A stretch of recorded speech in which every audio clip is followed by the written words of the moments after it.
My name is Ilan Pappe. I am a senior lecturer in the Department of Political Science in Haifa University.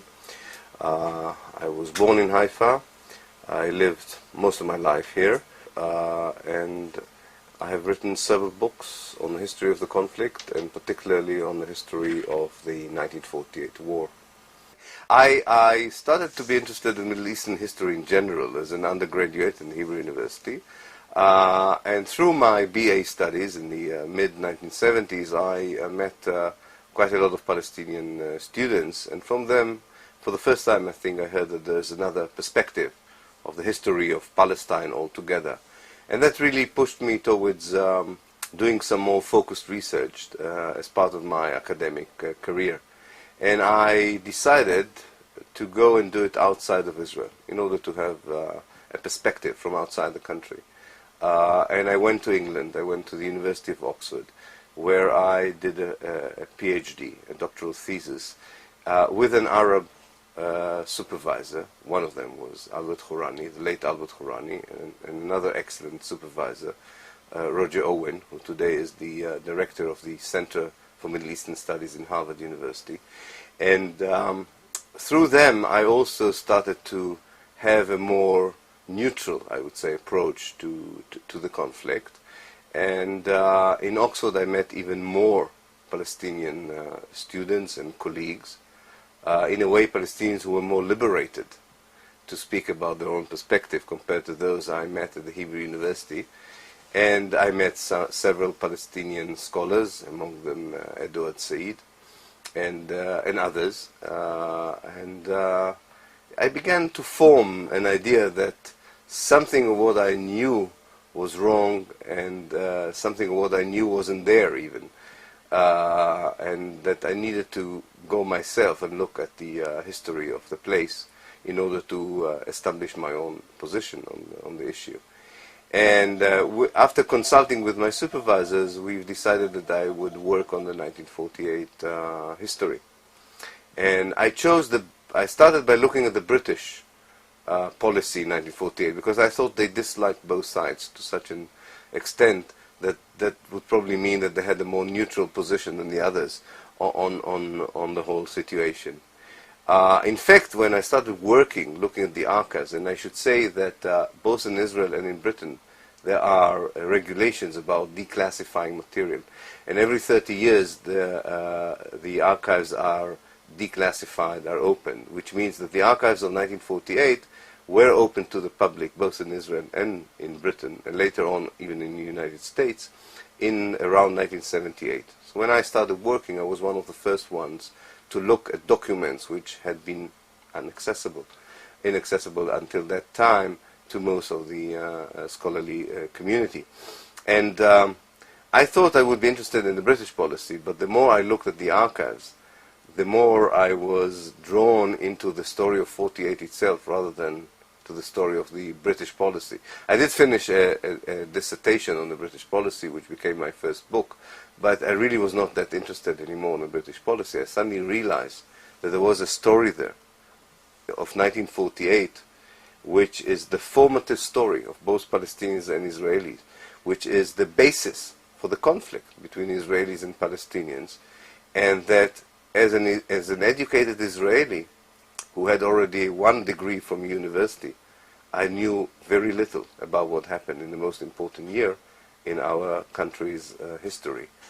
And ever since then, which is, let's say, the beginning of the 1980s, I have to admit, I became obsessed with 1948, because it's like, I suppose it's like an American who would go back to either 1776 or 1865 and would feel that he knew very little about that year, and that what he knew was all distorted. So it's quite a shock, it's a trauma in many ways, for whether you are a scholar or not a scholar, it doesn't matter. So what did I find that was so contradictory to what I was educated upon? I think that there were 3 major points about 1948 which for me were very crucial, and what I found totally contradicted what I learned and what I was told through the Israeli official educational system, through my service in the army, and through my general interest in history and politics. The first was that in 1948 we were brought up to believe in Israel that this was a war between a Davis and a Goliath. And because the Davis succeeded against all odds to win the 1948 war, it produced the myth of the invincible Israeli army, which meant the Israelis felt that they were Superman. And you can see how the same myth about the invincibility, the total superiority of the Israeli army affected the Israeli myth and ethos after 48. And you can see it even in the Hollywood films produced by Americans about how the Israelis are portrayed, and of course how the Arabs are portrayed because of that. So you're not only thinking that the Arabs are maybe primitive, mysterious people, they're also cowards and people who are usually have no chance of winning any kind of a battle. Now, I also remember seeing in one of the many atlases, many of the maps on the history of the conflict, that there was always this famous map of 1948. You had thick arrows coming from the Arab world and very thin, hardly discernible arrows coming from the Jewish side to enforce this idea of David and Goliath. Now, looking at the document, it was very clear that there was, at the beginning of the war, a parity in the number of soldiers on both sides. And very early on in the war, the Jews had the upper hand in terms of soldiers, ammunition, logistics, and so on. So that was one myth that we had to deal with. And for us, as Israelis, it was important, because it was not just a question whether we were superhumans or not, because there was a very normal explanation why we won the 48 war, which has nothing to do with David beating Goliath. But there was also, it was connected to the myth that Israel was on the eve of a second Holocaust, on the eve of extermination. It was not. And I say we because I learned later on that I was not the only one who worked on the issue. Benny Morris and other historians, later to be known as the new historians, worked more or less at the same time, and we all came to the same conclusions. And we found, or I found, that the leaders of the Jews in Palestine knew exactly the balance of power. So they produce an atmosphere of fear, saying that the Jews are under the threat of extermination in order to raise the mobilization, the commitment of the Jewish community in Palestine. But they knew, in actual terms, that such a danger did not exist. And again, if you think about the American public, it was very important to sell to the American public that Israel is constantly under the danger of being annihilated or exterminated, which blurs or obfuscates any American wish to look at the situation in a more balanced position. So that was the first point. This, to this, I should add, and this still belongs to the first point, that we found out, and I was the first one to find out about it, I think, that the Israeli government, or the Israeli leadership, had, prior to the war, an agreement with the strongest Arab army, the Jordanian army, to divide Palestine between the Jordanians and the Jews at the expense of the Palestinians. And because they had such a good agreement with the strongest Arab army, it meant that it even reduced more the danger from the Arab world to the young Jewish state. And that agreement to divide what used to be mandatory Palestine between the River Jordan and the Mediterranean, between the Hashemites, people who came from the Arabian Peninsula with the help of the British and created their own kingdom next to Palestine, and the Jews who came from abroad at the expense of the indigenous population, also had very far-reaching implications to my old concept of the conflict. So that was point number one. The second point, even is more important to my mind, is the whole issue of the refugee problem. How did so many Palestinians become refugees? The official Israeli narrative, the official Israeli historiography told us at schools and later on in the university and from whoever you wanted to hear, that the population of Palestine was called upon by its own leaders and by leaders from other Arab countries to leave and make way for the invading Arab armies and with a promise to come back after the victory would be secured. This is, for me, the most fascinating and tragic part of the story. I found out that because of the way that the United Nations partition plan evolved, and I don't want to go into too many details, but let me just put it in three very short and clear stages, so I think it would be clear to the viewers. The United Nations offered to divide Palestine into two parts, almost I would say equal part, 50% to the Jews, 50% to the Palestinians, at the end of the British mandate, through the year 1947. The Palestinians looked at that partition as unacceptable because they viewed the Zionist presence in Palestine as much as the Algerians viewed the French presence in Algeria. And as the Algerians would not have agreed to divide Algeria into two with the French settlers, so did the Palestinians not agree to divide Palestine with the Zionist settlers. And because of that, the Jewish leadership said to itself, if the Palestinians do not accept the partition plan, we also do not have to abide by the partition plan. And they decided in around March 1948, they meaning the Jewish leadership, that Israel, the new Jewish state, will consist not only on the 50% promised by the United Nations, but almost an additional 30% of the land.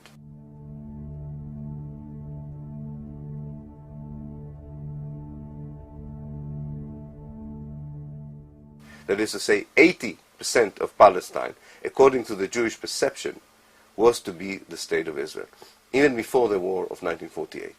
In fact, if you look at the map today, the West Bank and the Gaza Strip are the 20% which Israel had decided at that time not to include in the Jewish state. Now, why was that? Because it was... Because they had an agreement. That's a good question. Because I mentioned before the agreement they had with the Jordanian leadership, or the King Abdullah. And in return for the Jordanian agreement not to attack the Jewish state, they were promised part of Palestine, which was the West Bank of today. The Gaza Strip is something that the Jewish leadership had not yet decided whether it wants such a large part of Palestine, such a part of Palestine which has had such a large number of Palestinians in it. Nobody knew beforehand that the Egyptians would occupy it. But more or less the perception was that Gaza doesn't have to be part of Israel, it could be part of Egypt. And the West Bank, what became the West Bank, was annexed to the Jordanians as part of the agreement with the Jews prior to the 1948 war. Now in the remaining 80% of Palestine, there were 660,000 Jews and 900,000 Palestinians. Now, even the most moderate Zionists would not regard such a demographic balance as the implementation of the Zionist ideal. The idea of having a Jewish state in Palestine meant having a state with a Jewish majority, if not Jewish exclusivity. And definitely, if you look at the situation, it was clear that if the Jews would not move anyone out of Palestine, or out of the prospective Israel, they would be a minority within the state of Israel. And on the 10th of March, 1948, the Jewish military and political command have decided to cleanse Palestine, to expel as many Palestinians as possible out of the 900,000. We don't know even today how many exactly were expelled. We know that it moves between 750,000 to 800,000, which means the vast majority of the Palestinians who were supposed to be part of the Jewish state were expelled by force by Israel. Now, Benny Morris, who is a very thorough researcher, went to Special Archives, which is in London, in Reading actually, not far away from London, where the British have monitored every transaction and every broadcast that was in the air in those days, ever since 1936. And he found no proof to any such message coming in the radio. There was no television. Coming in the air, and I found no evidence for anything in writing. And in fact, we know now for sure there was no such call. There was an Israeli propaganda myth to say that the Arab leaders called upon the population to leave. And they wanted to develop this myth because they wanted to hide the fact that they have decided in March 1948 to expel the indigenous population of Palestine. Now we're talking here about 900,000 people who lived for hundreds of years, if not thousands of years, mostly in villages, in 11 towns. And when the war ends, 500 villages are destroyed, 11 towns are gone, 750,000, maybe 800,000 out of 900,000 become refugees. Their land, they own most of the land in Palestine. Their land is being confiscated by the Jewish state. They have no property rights anymore, no land rights. Their houses were looted, and their careers were stopped. And it was a real human tragedy on a large scale, And the main responsibility, according to my historical research, lies with those people who decided to expel them, the Zionist leadership. So that's point number 2. Now, who are these people? Give them names. Yeah, I'll give them names. First and foremost, we have David Ben-Gurion, who was the chairman of the executive committee of the Jewish Agency and later the first prime minister of Israel. A very powerful man. Most of the crucial decisions have to go through him. If he had been against it, this decision would not have been carried out.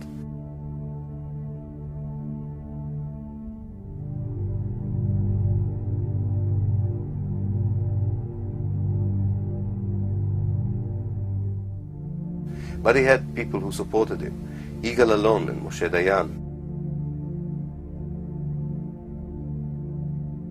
Very young generals. We're talking about the early 20s. Generals in their early 20s. But very eager to ethnically cleanse Palestine. Israel Galili, Eliezer Kaplan, who was a kind of a finance minister. And Mr. Transfer himself, as they called him Mr. Transfer, was someone called Yosef Weitz, who was responsible for the development and settlement section in the Jewish Agency. His duty before the war was to look at the Arab territories and say which is the fertile land and which part of the Jewish Agency would take the land and so on. He had transfer committees, official committees which dealt in each region with how to execute the transfer and what to do after the transfer. If they can cause people to flee, that's the best. If they have to put people on trucks and transfer them, that's all right. If they have to massacre people in order to intimidate them into flight, that's okay as well. I realized that, contrary to the Israeli official historiography, that there was only one massacre in Deir Yassin. I realized that there were dozens of massacres. I once remarked that even a peace-loving movement like the Quakers, had they been in such a similar situation, would have admitted to more than one massacre. It's sort of ridiculous that the Israelis thought that they can sort of be let off with their own official history by saying, yes, of course, one massacre did take place, which is ridiculous. I should say something about this ethnic cleansing operation. I wrote about it for the first time in 1988, 1989, and I'm rewriting now a new book about the ethnic cleansing of Palestine because I realized how little do we still know about it, the planning, the execution, so on. Because when I started my work as an historian, I thought the whole historical truth lies within the documents, the archives, the written sort of documentation.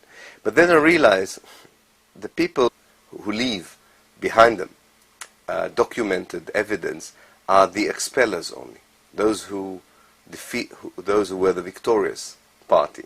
They have archives, they have documents. Those who have expelled don't have documents, don't have an archive. What they have is a collective memory. And you have to talk to these people before they die. And I started talking, and I'm now involved in a huge oral history project.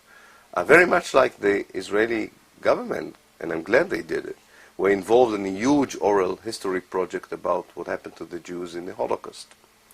And through that project, I realized how little we know about what actually happened in each village, and how exactly the command from above to cleanse Palestine became a reality on the ground. It wanted an Israel free from as many Palestinians as possible, and having as much territory of Palestine as possible.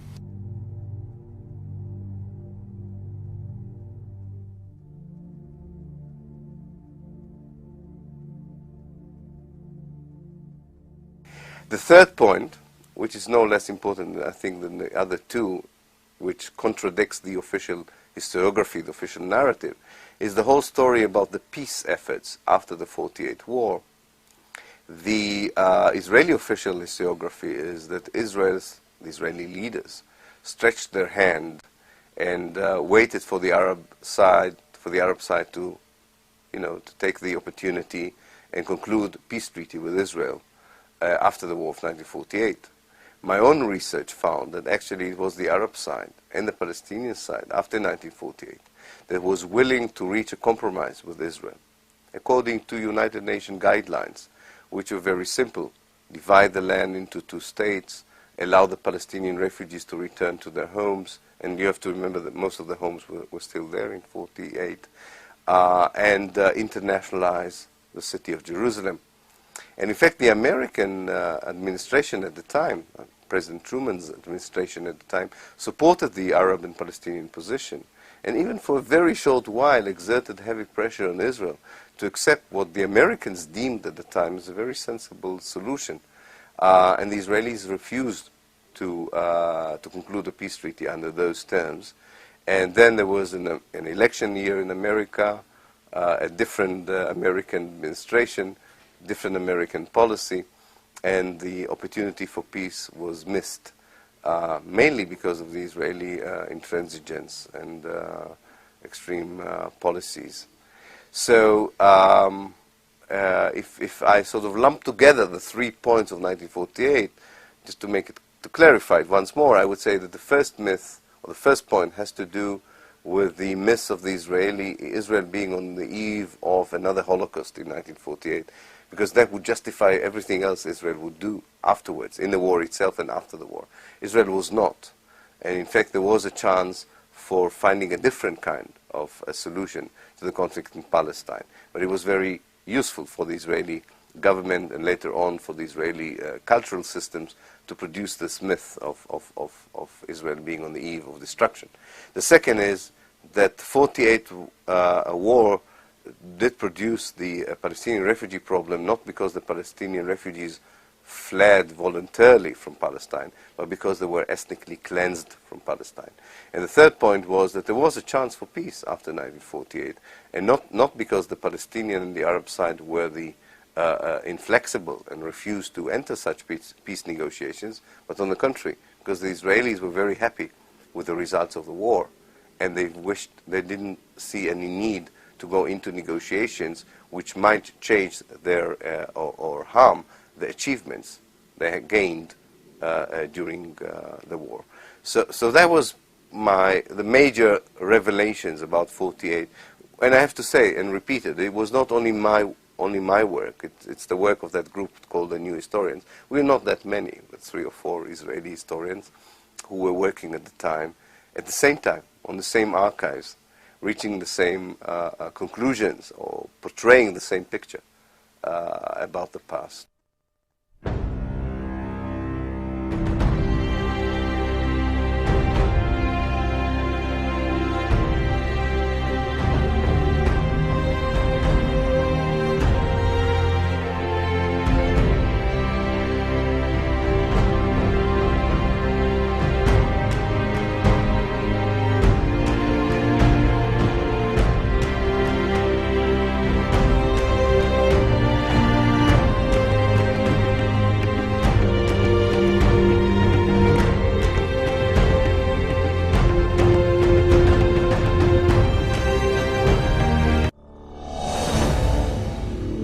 How does the Israeli public or anybody deal with what you're suggesting? Yeah. It was a long process of reaction, which has its ups and downs, and I will try and describe it, because we came to the public arena, if you want, or into the public consciousness in the late 1980s. So let me just describe it sort of chronologically, because it hasn't ended yet, and I don't think there is a bottom line saying this is how the public received us. The first reaction was very suspicious, and it came through the articles in the printed press, in the electronic press, and there was an attempt to just push us aside by saying these are not professional historians, they work according to their ideologies, and they are at best ignorant and at worst agents of the PLO. But this passed because the global reaction was very different, in very respectful and respected academic centers. Our books were accepted, our works were regarded as solid professional works of history. So the academic and political establishment in Israel had to review its position. And roughly, I would say, around the beginning of the Oslo process, September 1993, the attitude changed for better. In the sense that more people than before in the media, in the academia, in the educational system, not so much in the political system though, started accepting at least part of what we were saying. Maybe not the whole picture, maybe not every interpretation we gave to the facts about 1948, but the skeleton of the story, and the knowledge that we were deceived as Israelis for many years. This was very clear, and a heated debate started in the electronic media, in the printed media. It was quite public, and it's a small country. Now the debate reached its peak or was still at the highest level of public attention as long as the peace process continued, because it was very relevant to the peace process. In fact, at one point there was a huge public debate between what can be called the old historians, that is, the historians who produced the old narrative, and the new historians in Tel Aviv University, which brought more than 700 people into the debate, which in Israel, which is a small country, is a huge number of people that would bother in the evening to, instead of watching television, whatever, go and hear an historical debate. And that was a very lively debate, and I think it really, many people, even who didn't agree with us, agreed that we did something very positive to the Israeli academia and to the Israeli research. Now, at the end of that debate, I would say, in the end of the 1990s, before the peace process collapsed, I can point to three sort of examples which show how far we went in our influence, let's say, or in the reaction to our findings. One is a very famous television program. In 1998, Israel celebrated its 50th anniversary, and for that celebration, the Israeli First Channel on TV prepared a documentary series on Israel's history, 22 chapters on the country's history, and this was the flagship. And in that program, the first chapters dealt with 48, and you could see the influence of our work on the official narrative the Israeli documentary adopted here, that Israeli TV documentary adopted it. Not in totality. They didn't accept everything, but they admitted that there were expulsions. They admitted that Israel carries the responsibility for not having peace after 1948.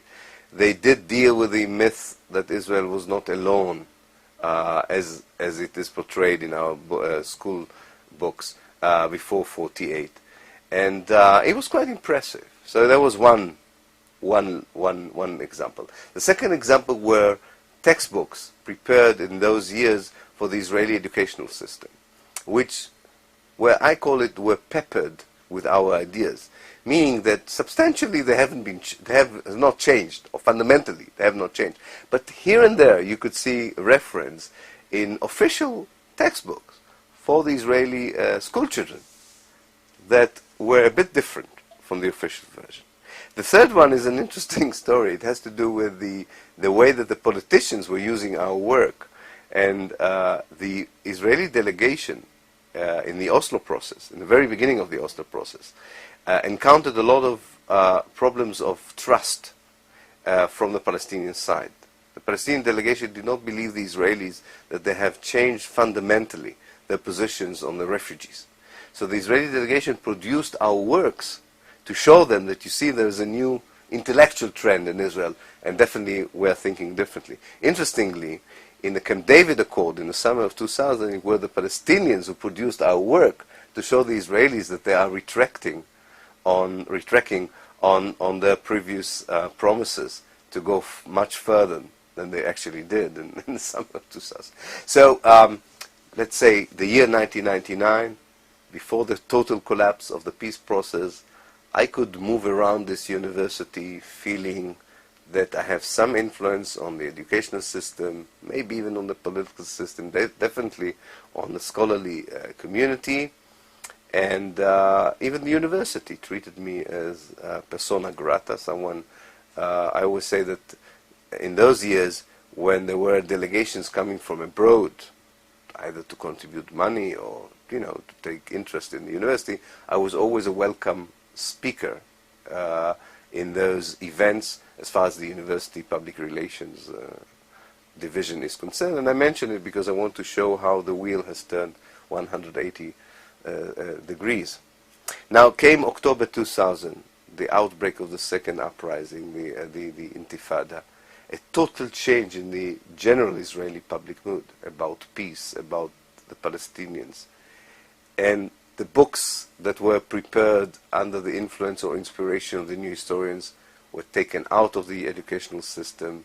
Any television program that dares even to hint to a critical point of view is taken off the screen, and my own position becomes very precarious in the university.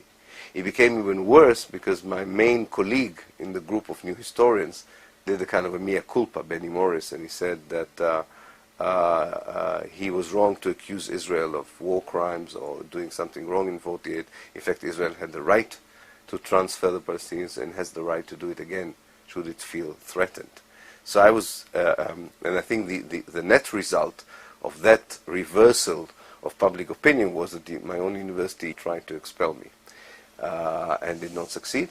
And now when all these foreign delegations come from abroad to the university to contribute money or to take interest in the university wants to make sure that I'm not in a campus.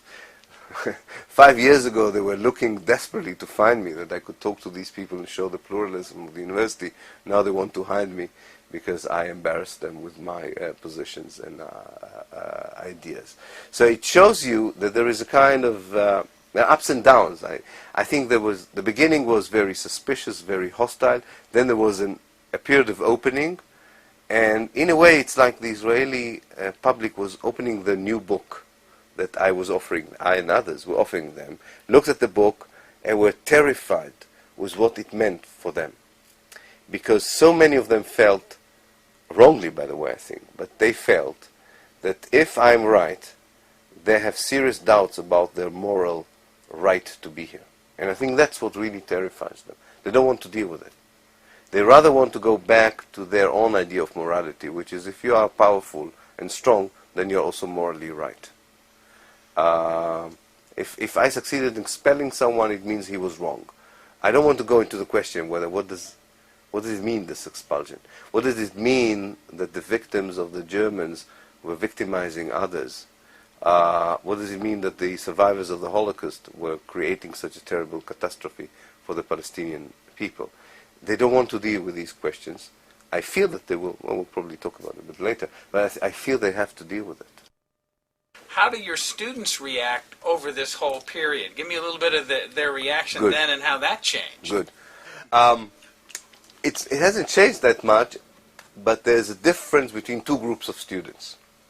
The undergraduate students who are not sure yet what they will do in life, definitely are not sure whether they want to embark on an academic career or not, are very supportive, are very receptive.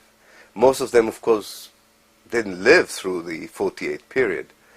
They know that something is wrong and that the solutions that are being offered to them do not work. So, and they find it a refreshing approach. So I'm very popular with the young students. I call them young, I mean in the sense that they are undergraduate. The postgraduate students, those who go for a second degree or third degree, who already made up their mind that they want to become professional academics, are very worried that any association with me would affect their careers. It means that, like good academics, the moment they really become professionally, they lose their moral courage and integrity. One of my students, although he was not directly a student of mine, wrote a dissertation not under my supervision. In fact, I suggested to him not to be supervised by me because I knew it could spell trouble. And very naively worked with a very sort of mainstream historian in this university. And he looked thoroughly at what happened to several villages during the 48 war. And he used what Israeli historians do not like to use. He used oral history as well. He started interviewing Palestinians who still survived from that period. And in one of the villages, a huge village, which is gone now, not far away from where we sit in Haifa, the village of Tantura, he heard from all the survivors and from some of the Jewish soldiers who participated in the occupation of the village that a terrible massacre took place there. In fact, one of the biggest massacre in 48. And he wrote a dissertation very carefully, saying these are witnesses, both them and the Jews insist that the massacre took place. So he said, I cannot say exactly how many were killed. I'm not preparing a legal suit against those who massacred. I'm just saying that in collective memory of Palestinians and Israelis alike, there is one massacre here. We should wait and maybe one day even get fuller evidence about it. And the examiners liked the thesis, and rightly so, and gave him one of the highest grade ever given in Haifa University to a master dissertation. The soldiers who represent the veteran association of that unit sued him in court. And even before the trial began, he started to regret his own involvement because it was accompanied by many telephone threats to him and his wife. And he's not so strong. I mean, I know as someone who is involved in such struggles, you need to be quite a good constitution for such struggles, let's say. And he doesn't have it. He doesn't have it. And he thought of a way out of it, which he regretted later, which was to sign an apology, which the lawyers of the other side succeeded in getting out of him. And he did not even consult his own lawyers about it. 12 hours after he did it, he realized that this was stupid, and he should go to court and defend his findings because he believed in his findings. But the court already said, this is it. You cannot retract on a retraction. I'm not a legal expert, so I don't know if it's true or it doesn't matter. It meant that there was no trial. But ever since that episode, he continued very forcefully saying that a massacre took place. And that's where I got in. I decided to do my own research. I also find documents. I went to the archives. And I wrote articles in English, in Arabic, in Hebrew, every language, claiming A, that there was a massacre. I'm convinced. And second, I asked the soldiers to sue me. Because I said, I'm willing to go to court. I can prove to you that there was a massacre. Now, of course, the soldiers did not sue me, and haven't until this very day. But the thing is that the university decided to disqualify this poor student, although he stood behind it. And they first told him he has to revise the thesis, because an inquiry commission discovered that here and there he misquoted some of the interviews, which every historian does, especially an MA student. But anyway, they found it, and he could correct it. So he corrected it. But after he corrected him, they disqualified him again. And this was really a campaign of harassment towards the student. And because I openly criticized the university on this issue, the university started to persecuting me and prosecuting me as well. It came to a disciplinary court. But luckily, there was such an overwhelming international pressure on the university that the procedures against me were suspended. There's another chapter in this saga, so to speak. And I'm not telling this story because of my own predicament. Compared to my colleagues in the occupied territories, my colleagues in the universities in the occupied territories, there's no comparison. It pales in comparison to what they're going through. But it's part of the same picture of the demise of Israeli democracy, the demise of respect for basic human rights and civic rights. So before the saga, I should say that after the events or after the failed attempt to expel me, I'm being boycotted in this university. I cannot participate in seminars. I mean, this is conferences, symposia. Not officially. Nobody would admit to it officially. But let's say the Department of History wants to organize, and this has happened. They want to organize a conference of the 1948 history, and they invite me, and they publish the fact that I would be one of the speakers. Immediately the authorities would call them to take my name out. And I think the most, and I will email you one of the responses to that boycott, by someone who doesn't like my views, and definitely not on my side, but he rightly said so, that the most terrifying thing of what happened to me is not what happened to me, but the fact that nobody of my colleagues have stood against what they did to me. And knowing from Germany, they could be next. They could be next. And it was amazing. It was less the stupidity of the management here, that they decided that they can, chase me out.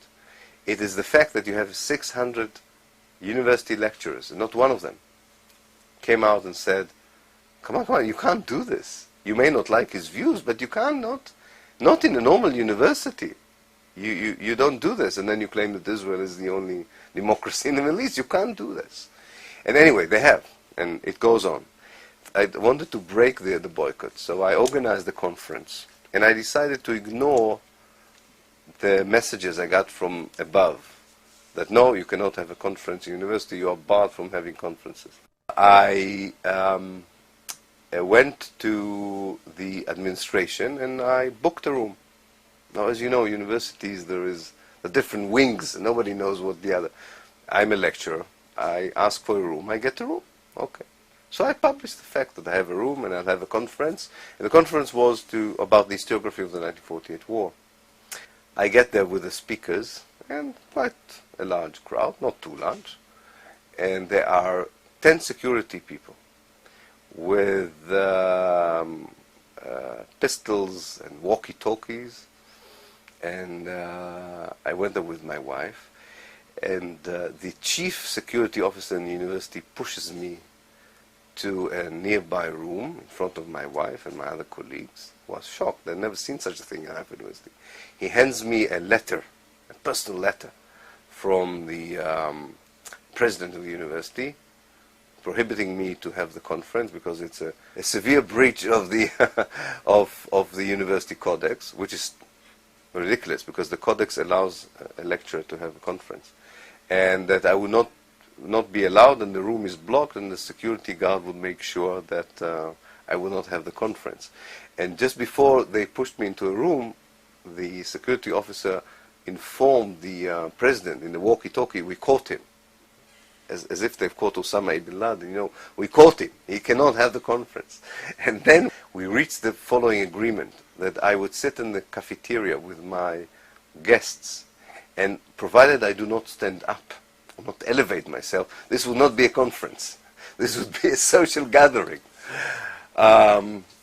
And this is more or less the situation nowadays. So it gives you and again, I'm not telling this because of my own personal predicament, because it's an indication of the level of freedom of speech and freedom of academic freedom in Israel in these times. So, unless proven otherwise, I don't think we are seeing any significant change in the basic Israeli mentality and perception of the reality. And that perception of the reality, if I will try to articulate it, I would say it's the following, is that basically what matters in the world is the American position. And what matters in our relationship with the Palestinians and the Arab world are two things: our own power, our own capabilities, and the American position. Everything else is irrelevant. The United Nations position, the Western position, the world position, even the civil society in America, if they have a different position than the administration. And even in the administration, not everybody matters. Secretary of State doesn't matter.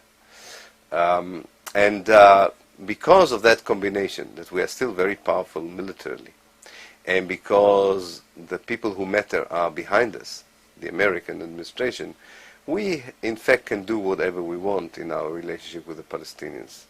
And what do we want in our relationship with the Palestinians? We want by force to impose a solution that caters to our interests and needs. And what we want is to annex parts of the West Bank so that we can include the major settlement blocks in it, so that we won't have to go into an internal civil war. They don't mind if you call the other half of the West Bank a Palestinian state. I think they would like to push the Palestinians from the part that they are next to the part that will become a Palestinian state. Anyway, they don't think the Palestinian state would survive. Definitely they don't want to talk about any reasonable solution to the refugee problem or the Jerusalem problem. And they think that with time, power and force would impose the solution in such a way that it would become part of the Middle Eastern reality. Now, they also think that they have all the right to deal very forcefully with the Palestinians inside Israel. If they would show even the slightest ideas of autonomy, or they will show a collective will to act so as to change the present situation. As for the, what shall we call them, the silent majority, those people who, I'm not sure they're not showing interest. I think it's true that on one level, many of them find life more harder than previous years because of the economic crisis. It's true that many of them find politics repugnant. In a way, it's something they don't want to deal with. But the principal reason why the Israeli political system can go on with the same policies is because that silent majority also harbors certain images and perceptions of the Palestinians as well. I think Israeli Jewish society is a racist society. It dehumanizes the other Arab, and definitely the Palestinians. This is something that they suckle from a very early stage in their life. It's part of the socialization, part of the educational system in Israel. From cradle to grave, you get a certain message about who the Palestinians are, how should they be treated, and that's, in a nutshell, it's a very dehumanized way of looking at the Palestinians. And if you dehumanize someone, you can look at a TV and watch people are being killed, babies being killed of the other side, and not at all get excited or ask yourself. I'll give you one example. There's a unit in the Israeli army which belongs to the spokesperson of the army. And their job is to go and film for the army's propaganda. And I have a soldier who serves there, he's one of my students. And he told me that when they really are doing a good job, they get a certain perk. They get some sort of special prize. What is the prize? Is to get from the army, in slow motion, the film in which the Israeli Air Force dropped a bomb of 1,000 kilos on the residential area in Gaza, which killed a lot of children and women in order to kill one terrorist. And this is the prize of the soldiers. And they will love watching it, because you can see exactly, because it was taken from the aircraft. So you can zoom on the destruction, on the killing. This is the kind of mentality and reality which allows people to be bystanders, not only to things that already had been done to the Palestinians, but I am very fearful that these people would be bystanders even when worse things would be inflicted upon the Palestinians. I made a few years ago a film which actually followed the lecture tour I gave in Britain. And its title was The State of Denial, Israel as a State of Denial. And it followed certain phases in the way the Israeli establishment denies what had happened in 1948, denies what happens in the occupied territories, and even denies what happened lately in the occupied territories. And the film was very pessimistic, and I felt that. It was very dark in a way. But I finished it in a more optimistic tone. I said to the viewers there that, you know, I showed you in the film how much is invested in Israel in denying, in making sure people do not know. Which means that they think that if people would know, they would react very differently. They were probably, out of their Jewish history, out of their personal morality, would say, not in our name. We don't want to hear about it. It's very convenient not to know. But if you start to know, you start to be troubled and you react. So I think that I'm optimistic. In time, people would know. It's a matter, first of all, that people do not know. And when people would know, there is a chance for a different reaction. So my guess is that people are not indifferent. People are very happy with not knowing. It serves very well the government.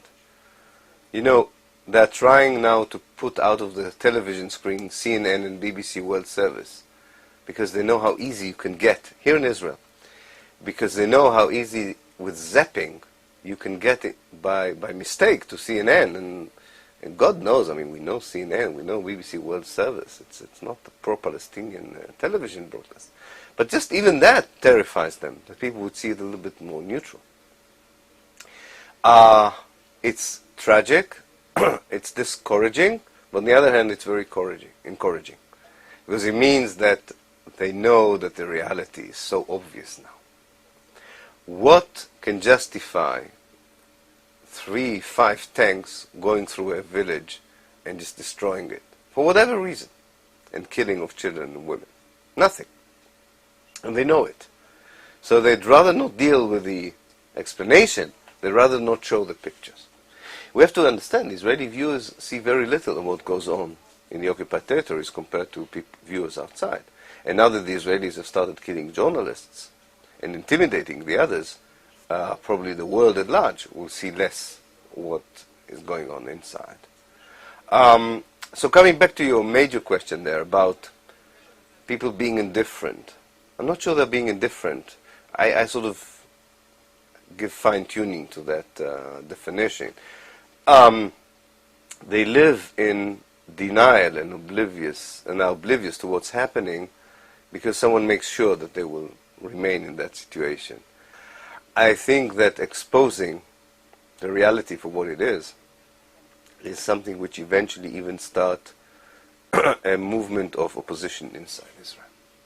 I think it's very, very important because the Israelis, and also the Israelis are decent people. If they start judging their own actions and the actions that have been done in their names according to universal human values, they will not be able to look at the mirror. I have an article which is called Breaking the Mirror. And I wrote in that article saying that the Israelis still have mirrors installed in their homes where they don't see their own reflection. They see a poster, and I want to break that. How do you get the Israeli public to get this? I think that there are two ways of doing it. The best, but the less feasible, unfortunately, in these circumstances, is that people who are in the center of disseminating information, journalists, academics in Israel, who know, would start telling the truth and will be less afraid about the personal consequences of doing it. And the more there will be of them, the less dangerous it would be for them anyway. Therefore, I think people in those areas should understand that there is a price tag attached to such a thing, and I think this will work. There has to be a very strong outside pressure. And therefore, I called upon the world academia to start judging and criticizing Israelis who are not, Israeli academics, who are not fulfilling that role very severely. Not invite them, disinvite them, not come to their conferences, boycott them. Because people should understand this is the only way of conveying the message. And this is a very powerful message that everyone individually can pay a price for taking such even an active role, a passive role, in allowing its own country and system to execute or continue to execute a reign of terror and intimidation in the occupied territories. Where does Israel go, and where does Zionism go? Absolutely. I think what would happen is something that already started happening, but it would be accelerated, is that the Israeli Jewish society, leaders and people alike, would reach a juncture from which they can turn either right or left. They won't be able to move ahead, which means continue with the oblivion and the denial. And it's a big question where they would move to. And then let me describe the two options. One is to move towards a country or a state that will be based more on international values such as democracy, liberalism, freedom of rights, freedom of human rights, civic rights, and so on. In other words, a society which would lower the fences between itself and the neighbors, recognize that they are part of the Middle East, recognize what it means really to have democracy, be more blind towards race, color, nationality, and religion, which they are not today. That's one option. And the other option is to go to the right, to build higher walls between Israel and the rest of the world, because they know about the reality now. Give up altogether the whole idea of democracy or liberalism, freedom of right, human rights, civic rights. Create a kind of a theocracy, like Iran, based on a very strict interpretation of the Jewish halakhic law, and sort of hope that God and maybe a similar regime in America would make sure that the Jewish state would survive forever and forever. Now, we are conducting surveys here in this university about these two options for years, and unfortunately, so far, the majority of the Jews, if they stand theoretically in such a juncture, prefer the theocracy, what I call the zelotocracy, you know, the theocracy of the zealots. They prefer the theocracy to the democracy. Well, it seems consistent with the wall that's going through the West Bank. I mean, Absolutely. If there was ever an example of your turning right there, that's a perfect example. That's a perfect example. However, I'm an historian, so which means I have a more long-term perspective on life. I think that it may even be a necessary turn to the right in order to go back to the left, which means that in the long run, I still have what is left of my confidence that people would be awake. If they have not waken up now, they will be woken up if indeed the present Israeli conduct would even get worse. Hardly imaginable, but it can get worse. It can get worse. I hope it will wake up people, as one hope that in America people would wake up. Sometimes you need a certain number of casualties, certain number of breaches and violations of your basic rights before you're waking up. Sometimes it has to happen to you before you realize it's important, because you're not impressed when it happened to others. I will end with a short anecdote. I always like the anecdotes instead of these abstract, heavy academic discourse. I moved to a new neighborhood with my family, and the local newspaper of the little town I moved into wrote a very negative profile on me, like the big new boy in town. You know, the enemy has come to reside with us. And my wife had a great idea. She said, you know, instead of writing a letter to the paper, said it's all wrong, this profile is assassination of your character, why don't we decide that once a week our house at 9 o'clock in the evening is open for people, and people are invited to come and talk to you. She bought me a high stool on which I sit. And I said, okay, we'll do it, but nobody will come. I said, let's see. 50 people showed in the first meeting in my living room, which does not contain 50 people, but they arrived to talk to me. And we are since, it's a year and a half now, and we are conducting once a week talks about one issue alone. What happened in 1948? What do we know about 48, and how does this affect our life in Israel, and how would it affect our future? And it started in a very hostile way, and it ended up, it hasn't ended, but we have reached a position where people believe me, people absorb part of it, and I can see that there is hope in convincing people that the fact that what had happened in 1948 is so crucial to understand what should happen here, not in the sense that the Israelis should become refugees themselves now, that what the Palestinians want is acknowledgement of what happened to them. And with that acknowledgement, all the other issues would be very, insignificant compared to everything else. So I'm hopeful because I talk to people at the eyes level. You know, I don't write these articles and wait for emails, responses. I talk to people. That's the good news, and I get very good responses. The bad news is that you can talk to as so many people in 1 year as you can talk to, and that's a limited number. So if I have another 500 years, I'm very hopeful. But I do hope that something there is changing. But I admit it's very, very difficult to be optimistic in those years. But one has to, otherwise there's no point in staying here. If you had something to say to the American people, what would you want to say? What do you want to impart here? I think that there is a large number of American citizens who do not know how closely they are associated to what goes on here. And because they are so closely linked, and I will say in a moment how, I think they carry responsibility, both as Americans but also as human beings, for what goes on. Because the mechanism of evil and destruction that Israel is using in order to implement its vision of a Jewish state comes at the expense of the indigenous population of Palestine. It costs a lot of money. You need a lot of weapons in order to implement that kind of reality by which the Palestinians would lose any right or any title to the land of Palestine, to their homeland. It would not have been possible to expel the Palestinians, to occupy what was left in Palestine, to build settlements, to resist peace with the Palestinians, had not the Americans supported Israel with money, weapons, and diplomacy.